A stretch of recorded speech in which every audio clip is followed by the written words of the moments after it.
Batman is one of the most popular heroes not only of comics and their film adaptations, but also of the entire contemporary pop culture. The Dark Knight character protecting innocent citizens in the corrupt city of Gotham was created more than 8 decades ago, but continues to fascinate audiences and creators alike.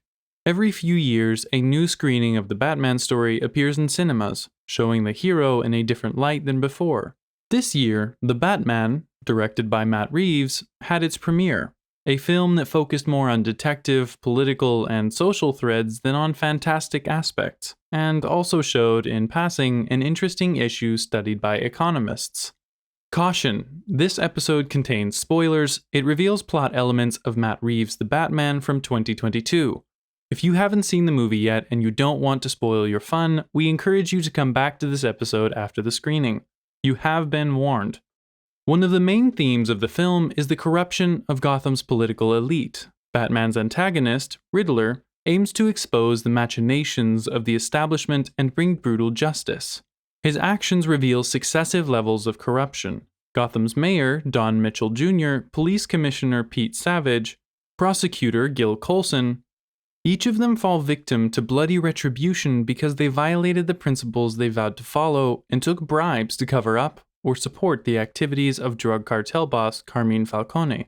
It looks like a classic noir crime story, but there's another piece to the puzzle coming soon: how corrupt ties work and how the alliance between Gotham officials and organized crime works. All this is made possible by the Renewal Fund. The Renewal was the flagship project of Thomas Wayne, the father of the future Batman, introduced to the public during the campaign in which Thomas ran for mayor. Originally, the Renewal was to function as a charity fund supporting the development of Gotham, including by funding an orphanage that had been opened in the Waynes' former residence, which Thomas donated for this purpose. The fund's initial capital came from the massive private donation from the Wayne family, but Thomas wanted Renewal to ultimately be more than a private initiative. He decided to hand the project over to the city, and the imminent death of Wayne Sr. at the hands of an unknown perpetrator accelerated the process. Despite the noble intentions of its founder, the Renewal Fund did not fulfill its task.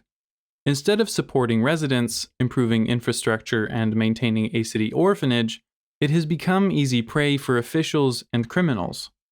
Rather than bring about a real revival of Gotham, he financed corrupt politicians who went hand in hand with the mafia boss Falcone. Kenzie, one of the corrupt policemen, says it outright. After Thomas Wayne died, they all went after it, the fund, like vultures. It was perfect for making bribes, laundering money, a huge charitable fund with no oversight. Everybody got a piece. Why did a bona fide design turn into a caricature of its own? Why did the plan grow out of noble intentions so fail? How did it happen that a fund established to maintain an orphanage and public benefit institutions financed corrupt politicians and bureaucrats? Was it only the tragic death of Thomas Wayne that stood in the way of the success of the restoration? Was it an unfortunate coincidence that the fund was taken over by wretches rather than honest servants of the public interest? The film does not give a simple answer, because that was not its purpose. The Batman is primarily a story about the title character's struggle, not an in-depth socioeconomic analysis. However, the public choice theory provides some answer. The American economist James Buchanan described it as politics without romance. The foundations of the theory are based on observations obvious to economists, which, however, are much more difficult to find in the research of political scientists or sociologists analyzing political behavior. 1. Groups don't make decisions, only individuals do. 2. The driving force behind the actions of individuals is utility maximization, that is, the willingness to change the situation to a more profitable one, or, in other words, to strive for an individual's sense of well-being. 3. Individual private choice processes and public choice processes do not differ fundamentally because of the motives of the individual involved, but because of other incentives. The first point is that the subject making the choices and acting in accordance with these choices is an individual, not a community. The group is only the sum and the resultant of individual people and their individual decisions. The second point recalls that, contrary to utopian claims, there is no fundamental qualitative difference between someone making a decision as a private person and someone doing so as an official holding a public office. Public choice, like the economic model of rational behavior on which it rests, assumes that people are guided chiefly by their own self-interests and, more important, that the motivations of people in the political processes are no different from those of people in the steak, housing, or car market. They are the same human beings after all.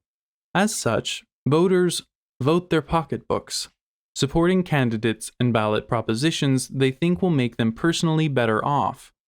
Bureaucrats strive to advance their own careers, and politicians seek election or re-election to office.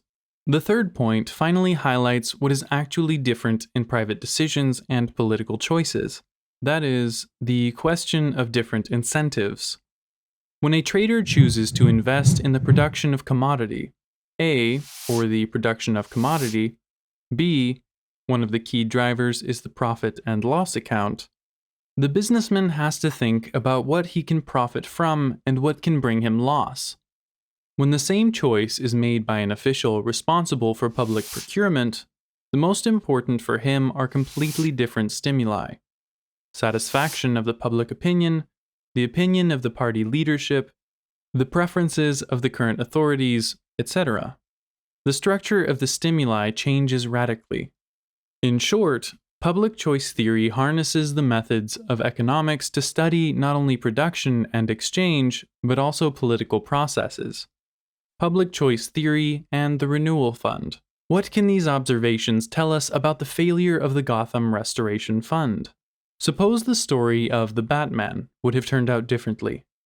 After Thomas Wayne's death, there is a noble figure among Gotham officials, a knight in shining armor and on a white horse who truly cares about the city and truly wants to make a difference for the better. However, in order to be able to make any political change at all, this shining knight, unlike the Dark Knight, administering justice outside of official jurisdiction, must first be voted on, and then, to continue the noble crusade, be re-elected. For this purpose, it must win the support of some voters. Winning which voters will be the most effective? The answer is from economist William F. Shugart II. Legislative catering to the interests of the minority at the expense of the majority is reinforced by the logic of collective action. Small, homogeneous groups with strong communities of interest tend to be more effective suppliers of political pressure and political support, votes, campaign contributions, and the like, than larger groups whose interests are more diffuse. The members of smaller groups have greater individual stakes in favorable policy decisions, can organize at lower cost, and can more successfully control the free riding that otherwise would undermine the achievement of their collective goals. Because the vote motive provides re-election seeking politicians with strong incentives to respond to the demands of small, well-organized groups, representative democracy frequently leads to a tyranny of the minority. This is how crony relations between politicians and representatives of small and well-organized groups are formed and consistently consolidated, and hence only a step towards cooperation between the authorities and the mafia.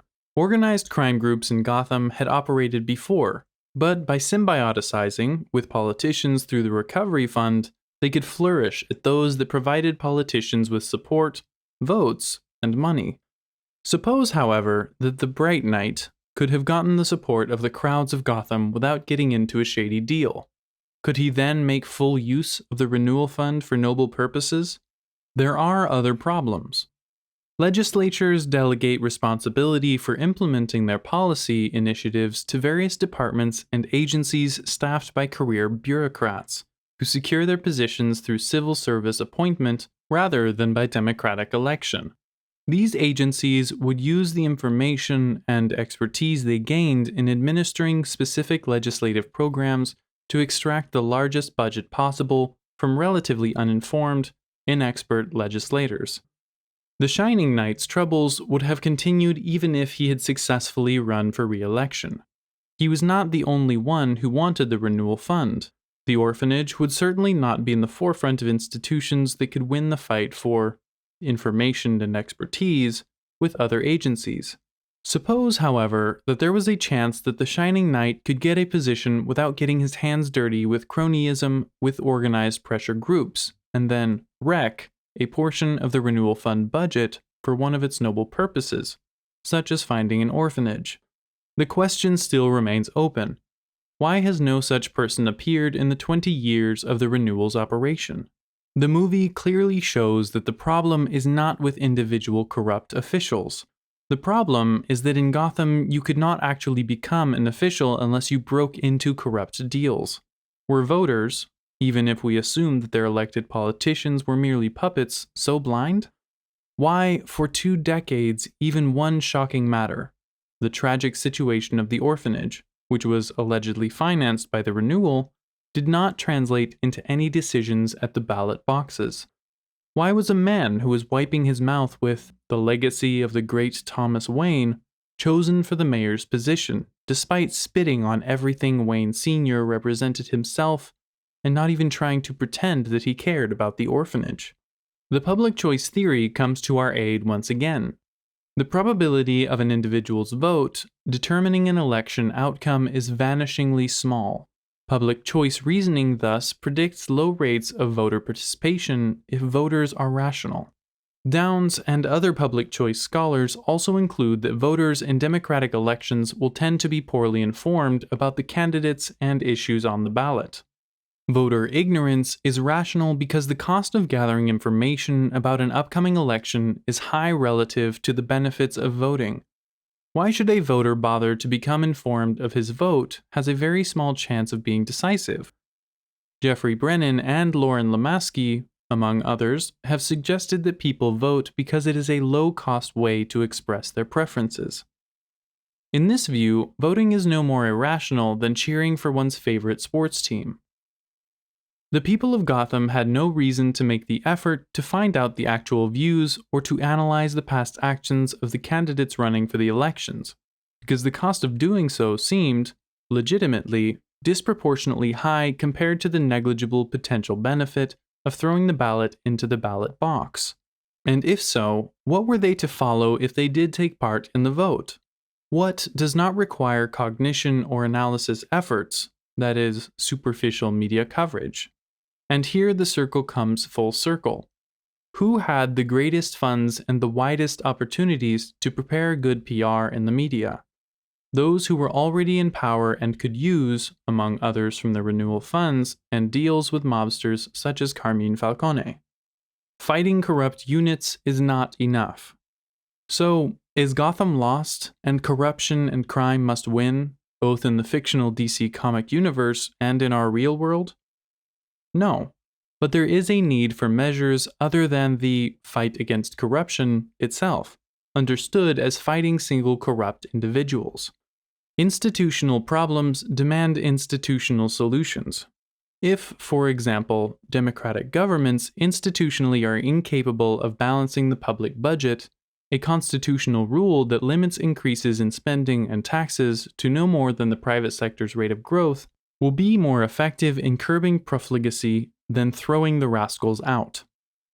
May the Batman character and modern societies understand that true renewal will require more than defeating the bad and corrupt, so that we can hope that no more will come in their place, the same or worse.